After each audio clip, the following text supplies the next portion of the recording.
Hey everybody, Luxinda Swirl here. Well, in the spirit of go big or go home, I'm going to try the hatching method again, and I'm going to try it with 12 micas. These are all the Aurora micas that Woody's Goodies has. I will list specific names below. There are, like I said, 12 of them. So talking about them here will take a lot of time. I'm going to mix up 80 milliliters of resin. So 5 milliliters per color into each of these little medicine cups. That's 60. And then that leaves me approximately 20 left over. I'm not going to use all 20. I want about 10 or 15. This is a 20-ounce tumbler. I don't want to put that much resin on it, but I do want some. So I'm going to strive for putting about 10 to 15 milliliters of resin on it, but I want to have enough. I don't want to end up, after I do all of this, with too little to actually get coverage on the cup. So I figure mix up 20, and if I don't use it all, that's fine. Into this 20, I'm going to mix some holographic twinkle additive from the glitter guy. That will go on here. These will be in here.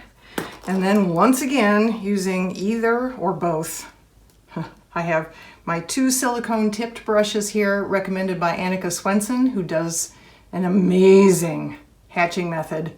I will link to her videos below. She recommends these. She uses these in her videos.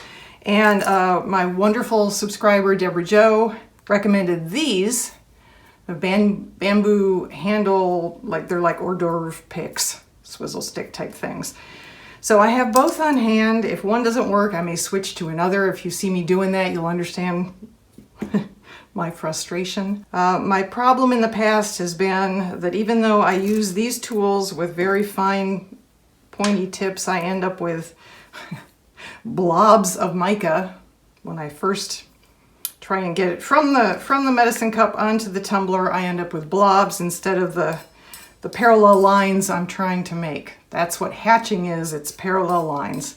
It is half of what's known as cross hatching, which would be parallel lines this way and then parallel lines that way. It's used in artistry, in drawing with pen or pencil to denote shading in your pictures. So this is just hatching. This is just one direction of parallel lines. And what I end up with a lot of times are big blobs and then lines. It kind of looks it kind of ends up looking a little like sperm floating around on my cup. That's not what I want. I want lines.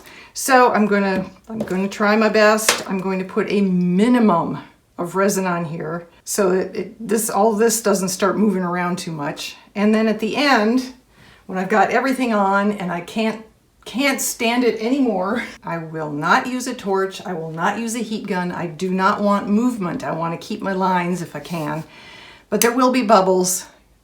So I will use my long-necked lighter to just run the heat against the resin, pop the bubbles that way without blowing a whole bunch of heat at it that causes movement. And we will come back tomorrow and see what we got and hope for the best. Okay, so I'm going to gear up, put this in fast mo on mute. So just sit back and enjoy the show. Hopefully it will be useful to you and fun for me, because that's what I'm striving for here.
And we're back. All right, let's see what we got. I can tell already that this is not a stellar example of layered mica hatching. My lines have all disappeared, and I really did try not to put very much base resin on so that the lines wouldn't move, they wouldn't spread out, but they did. I also went crazy, or was crazy, trying to do 12 different micas. I've seen it done. I thought I could handle it, but honestly, I probably should have quit at about 5 or 6. I mean, this is absolutely stunning. I'm not trying to sound disappointed, but it is not layered mica hatching. It does not look like it. It's beautiful. I love it. But yeah, this is not a good example of layered mica hatching at all. In fact, of the 4 I've done now on video, that first one still looks more like the mica hatching than I think any of the others did. The third one, maybe, that would be the one before this. I'll list links to all of them below. Anyway, this is beautiful, but too much, just too much. I may not attempt another mica hatching cup for a little while. I may go on to some others where I get a better sense of learning and accomplishment through trying repeatedly. We have an interesting situation down here. This, I don't know how clearly this comes through. I think it does pretty well. It's like it's like a band of silver. You can't see individual colors as well here as you can farther up the cup. That is the very, very tiny holographic twinkle additive. Apparently misplaced my twinkle, but I have another jar. So this is the stuff I added into the base coat of clear resin over the black spray paint. And it has collected down here. I don't think it looks as noticeable in the video that you're watching as it is to me here in person. And again, it's not objectionable at all, but it's one more thing to, there's a sort of a big swath of it. One more thing to detract from the idea that I was actually trying to have horizontal lines, noticeable horizontal lines. So I would call this a galaxy cup, certainly an aurora borealis cup. I mean, again, absolutely stunning. I love this particular turquoise on the black. That was the first one I used. I'll have to go back and figure out what the name of it was, because I think next time I'll use that one and maybe this deeper purple here and 1 or 2 others, and not get so flippin' carried away because I saw somebody else do it. All right, overreached, folks. I overreached. So let me know what you think below. Do you want me to keep trying these? Because I really like to conquer this method, but I'm clearly not there yet. Stay safe, everyone. I will see you in the next video. Hang on, I'm going to put this under some light on our little carousel and give you a better close-up view. Don't go away.